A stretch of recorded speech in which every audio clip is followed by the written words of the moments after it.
Hi welcome to walkie talkie. Next గేమ్లో Emmanuel గారు సంజన గారిని సెలెక్ట్ చేసుకున్నారు. ఇద్దరికి కలిపి బాల్స్ థ్రోయింగ్ టాస్క్. దాంట్లో సంజన గారు అయితే ఎలిమినేట్ అవ్వడం జరిగింది. ఆ తర్వాత సంజన గారు అయితే ఇమాన్యుయల్ సెలెక్ట్ చేసుకొని తప్పు చేశానని ఫీల్ అయ్యారు. నెక్స్ట్ గేమ్ ఫ్లవర్ టాస్క్లో అయితే తనుజ గారు, భరణి గారు అండ్ డెమాన్ పవన్ ముగ్గురు అయితే గేమ్ ఆడారు. దీంట్లో పవన్ ఓవర్ కాన్ఫిడెన్స్తో ఓడిపోయారు అన్నట్టుగా అనిపించింది. తనుజ గారు అయితే సూపర్గా గేమ్ ఆడారు, చాలా మంచిగా ఆడారు. ఈ గేమ్లో తనుజ గారు బర్నీ గారి మీద అండ్ డెమాన్ మీద గెలవడం అనేది చాలా ప్రశంసనీయము.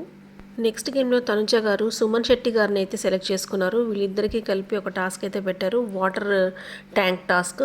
దీంట్లో సుమన్ శెట్టి గారు అండ్ తనుజ గారు వాటర్ ట్యాంక్స్ని అయితే తాళ్లతోటి హోల్డ్ చేయాలి అండ్ మిగిలిన మెంబర్స్ వచ్చేసి వాటర్ ఆన్ చేస్తారు. కళ్యాణ్ అండ్ ఇమాన్యుయల్ గారు ఇద్దరైతే సుమన్ శెట్టికి వాటర్ ట్యాంక్ అయితే ఓపెన్ చేశారు.